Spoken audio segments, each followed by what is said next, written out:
Geography. अब हम इस चैप्टर के आखिरी पड़ाव पर हैं बच्चा पार्टी। सबसे पहले हमने क्या किया था, नगरों का वर्गीकरण किसके आधार पर किया था भाई? नगरों का वर्गीकरण हमने किया था विकास के आधार पर। विकास, क्या लिख रहा हूं बच्चा पार्टी में, विकास के आधार पर। उसमें आपने क्या क्या देखे थे? 3 तरह के नगर देखे थे। पहला नगर क्या था? प्राचीन, प्राचीन के बाद मध्यकालीन,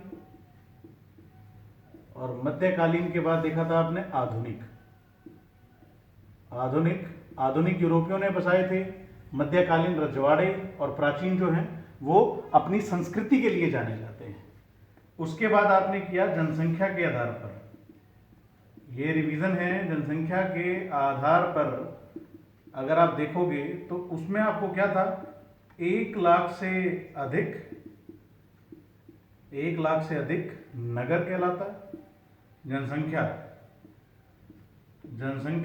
अगर 1 लाख से अधिक है, 10 लाख से 50 लाख के बीच में है, तो के बीच में अगर जनसंख्या है तो क्या कहलाता है? महानगर। और अगर 50 लाख से ज्यादा है तो क्या कहलाता है? मेगानगर। महानगर कितने हैं? 35। मेगानगर कितने हैं? 6। और 483 क्या हैं? नगर। तो ये बात आप याद रखें। और इसके अंदर हमने क्या पढ़ा था? बाह्यवृत्त। ये बहुत ही इंपॉर्टेंट वृत्त है, बहिर्वृत्त। मैं दोबारा बता देता हूं, पिछली वीडियो जरूर देखो। बहिर्वृत्त क्या होता है? गांव या प्रशासनिक सीमा। तो ये सब क्या है?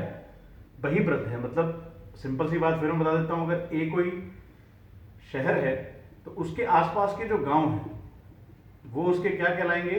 बहिर्वृत्त। क्या कहलाएंगे भाई? बहिर्वृत्त। तो ये वर्ड बहुत इंपॉर्टेंट है। अब इनके साथ सीमा जुड़ी हुई है, रेलवे लाइनें जुड़ी हुई हैं। रेलवे लाइन के साथ साथ यहाँ पर और बहुत सारा कैंटोनमेंट एरिया होता है, कैंट होता है, उन सबको जब ऐड करते हैं, जैसे मैं सिंपल सा एग्जांपल दे दूं, अगर हमारा हिसार ए है तो उसके साथ में एक सातरोड़ कैंटोनमेंट एरिया है, सातरोड़ छावनी है, तो उस छावनी को भी इसमें इस्तेमाल किया जाता है? बहिर्वृत्त में। वो शहर के बहिर्वृत्त में कहलाती है, या शहर का बहिर्वृत्त कहलाती है। तो ये बहिर्वृत्त वर्ड बहुत इंपॉर्टेंट है आप लोगों के लिए, याद रखें कि क्या है क्या नहीं। तो ये तो था नगरों का, ये था आपका नगरों का वर्गीकरण। और तीसरा जो है वो इंपॉर्टेंट है, मतलब नगरों का लास्ट टॉपिक है, नगरों का प्रकार्यात्मक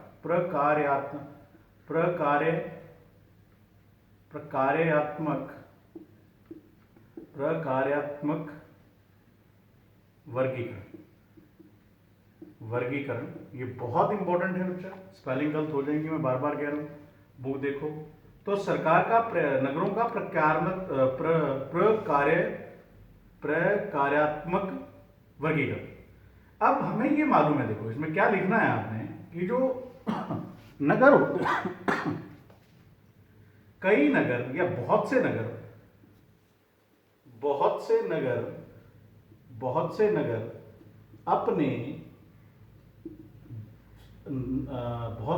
अपने विशेष कार्यों के लिए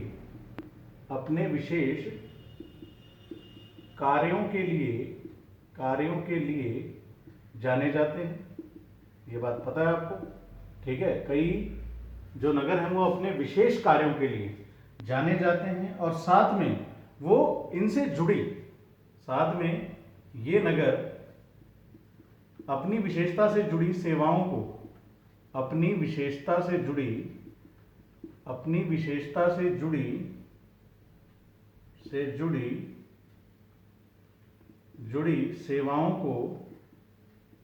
सेवाओं को प्रदान करते हैं।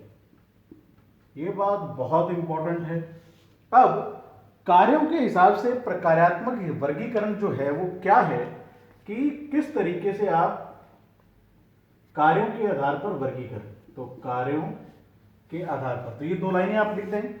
अब नगरों का प्रकार्यात्मक वर्गीकरण उसको करेंगे कि प्रकारात्मक वर्गीकरण क्या है, उसको मैं डायरेक्टली लिखता हूं। बहुत सिंपल है, छोटी सी वीडियो है ये, ज्यादा इंपॉर्टेंट बिल्कुल आपको वैसे ही पढ़ के पता चल जाएगा।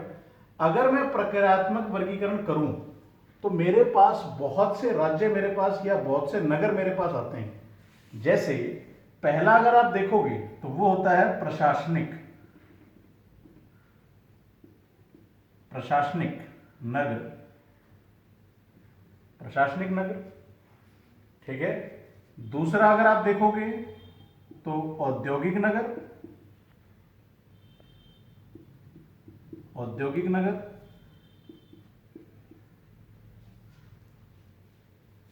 औद्योगिक नगर के बाद खनन नगर, खनन नगर, प्रशासनिक नगर, औद्योगिक नगर, खनन नगर, और उसके बाद है आपका शैक्षिक नगर, शैक्षिक नगर, पर्यटन नगर,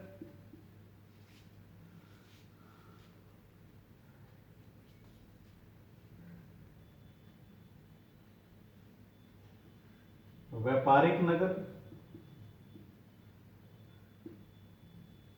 तो ये कुछ एक बहुत इंपॉर्टेंट जो है वो क्या है, आपके पास नगर है। अब देखो, अगर मैं 1 बाय 1 लेके चलूं, प्रशासनिक नगर क्या होते हैं, जिसमें प्रशासनिक कार्यालय क्या होते हैं, ऐसे नगर जहां प्रशासनिक कार्यालय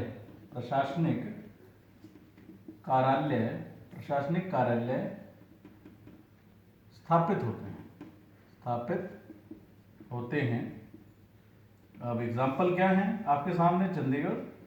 मतलब सिंपल सी बात में, प्रशासनिक नगर क्या है हमारा, जैसे जहां भी बड़ी होम ऑफ मिनिस्ट्री हमारी जो बैठती है, जो हमारी मिनिस्ट्री जिस नगर में बैठती है उसे ही हम क्या बोलते हैं, प्रशासनिक नगर। याद रखना, हमारी मिनिस्ट्री जहां रहती है उसे प्रशासनिक नगर बोला जाता है। तो अगर हम देखेंगे तो हरियाणा की दोनों की कैपिटल जो है हरियाणा पंजाब की, वो चंडीगढ़ है, लेकिन हमारा जो प्रशासनिक नगर है वो पंचकुला है। तो चंडीगढ़ हो गया, ठीक है, गांधीनगर हो गया और दिल्ली हो गया। तो ये सब प्रशासनिक नगर हैं जो जहां पर प्रशासनिक कार्य स्थापित होते हैं। औद्योगिक नगर, जहां पर उद्योग स्थापित होते हैं। क्या स्थापित होते हैं भाई, उद्योग, खुद लिख सकते हो, उद्योग स्थापित होते हैं, बड़ी मात्रा में उद्योग स्थापित होते हैं। अब आपको पता है उद्योग कहां कहां है, बॉम्बे, ठीक है, बेंगलोर उद्योग, आईटी सिटी, बेंगलोर को आईटी सिटी बोला जाता है, तो ये भी उद्योग है, ठीक है, आईटी सेक्टर भी एक उद्योग है। बेंगलोर, हैदराबाद के साथ साथ दिल्ली, ये सब क्या हैं, औद्योगिक नगर हैं जहां पर बहुत बड़े बड़ी मात्रा में उद्योग लगे हुए हैं। खनन नगर, ये ऐसा क्षेत्र है जहां पर खनिज पाए जाते हैं। यह नगर विशेषकृत उन क्षेत्रों में पाए जाते हैं, उन क्षेत्रों में पाए जाते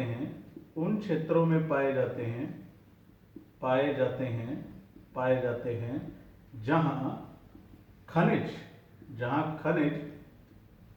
बहुत अधिक मात्रा में होता है, जहां खनिज बहुत अधिक मात्रा में होता है। पढ़ने की भी रीड नहीं है भैया, सिंपल सा लिखो, हो गया ये तो क्वेश्चन। यह नगर विशेषकर उन क्षेत्रों में पाए जाते हैं जहां क्या होता है, खनिज बहुत अधिक मात्रा में पाए जाते हैं। एग्जाम्पल आपने लिखने हैं, क्या होगा, झरिया झारखंड में, बोकारो स्टील प्लांट छत्तीसगढ़ में, बोकारो कहां है ये भी याद करते जाएं, स्टील प्लांट झरिया झारखंड में, दुर्गापुर, तो ये बहुत इंपॉर्टेंट है। दुर्गापुर कहां का है, पश्चिम बंगाल का। तो बच्चा पार्टी ये जरूर याद करें जो मैं बता रहा हूं। बॉम्बे आपको पता है, बेंगलोर आपको पता है, कर्नाटका, हैदराबाद आपको मालूम है, ये इंपॉर्टेंट सिटीज हैं। चंडीगढ़ आपको पता है, Gandhinagar is in the Gujarat, and Delhi आपको मालूम है, ठीक है। अब बोकारो, दुर्गापुर और भी सेलम लिख सकते हो, ठीक है। तो डिगबोई लिख सकते हो, डिगबोई। एक और लिखेंगे इसमें, डिगबोई। अब खनन ही है भैया, खनिज है, तेल मिलता है वहां पर, तो डिगबोई भी है, ठीक है। ऐसे ही नवी मुंबई भी है। तो ये चीज आपने लिख ली, इसको अच्छे से कर लें, बहुत आसान है। नगरों के नाम याद होने चाहिए। अभी ज्योग्राफी ले रखी है तो उसको उस हिसाब से ही चलाओ भैया, हर चीज याद करके रखो। शैक्षिक नगर क्या है? जहां पर शैक्षिक संस्थान पाए जाते हैं, जहां पर शैक्षिक संस्थान पाए जाते हैं। अब संस्थान पाए जाते हैं तो आपको पता है, अगर मैं बोलूं इंपॉर्टेंट क्या, अब आपको पता है सब कहां चले जाएंगे, कोटा राजस्थान में, ठीक है। दिल्ली, वो भी एक नगर है भैया, याद रखें। और लोग कहां जाते हैं पढ़ाई करने?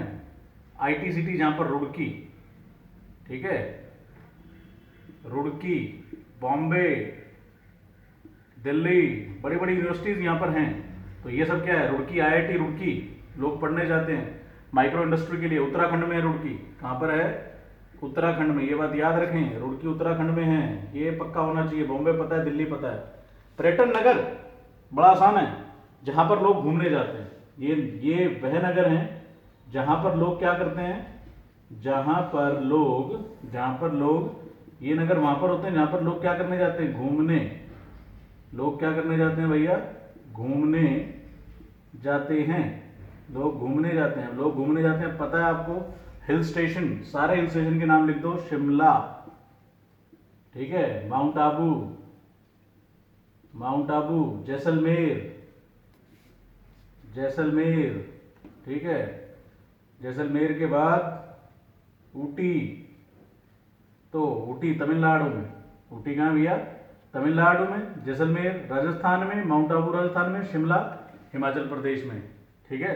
तो यहाँ लोग घूमने जाते हैं, उनको याद रखें। शिमला, माउंट आबू, जैसलमेर। दिख नहीं रहा भैया?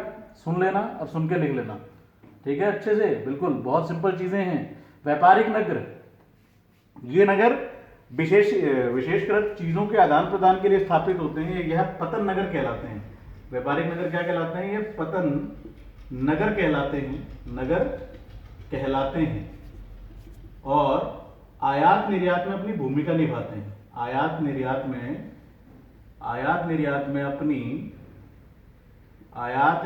अपनी भूमिका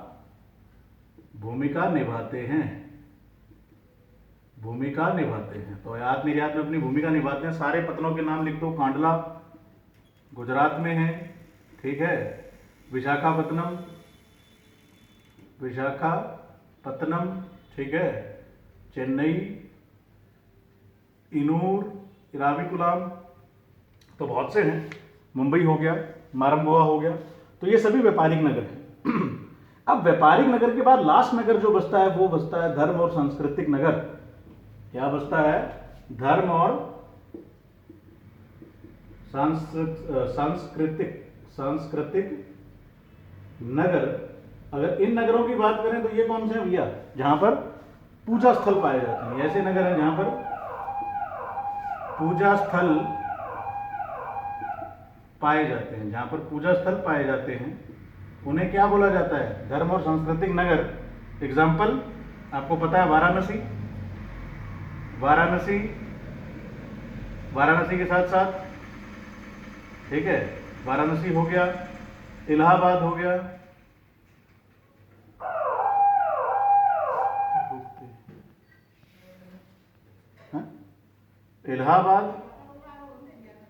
इलाहाबाद हो गया, मदुरई हो गया। मदुरई ये बहुत इंपॉर्टेंट है भाई। मदुरई मैं पहले भी जिक्र कर चुका। मदुरई तमिलनाडु में, ये मदुरई भी, तो इंपॉर्टेंट है ये सारे। तो आप इस चीज को अच्छे से बना लें। आपका चैप्टर फिनिश हो गया है। इस क्वेश्चन को पूरा करें तो your chapter will be over. And question answers बड़े आसान हैं, उसको कर लें, नहीं तो मैं कल क्वेश्चन आंसर डिस्कस भी कर लूंगा। बहुत बहुत धन्यवाद आपका। करते रहें और सारा काम खींच के ले लो मीटर सारा।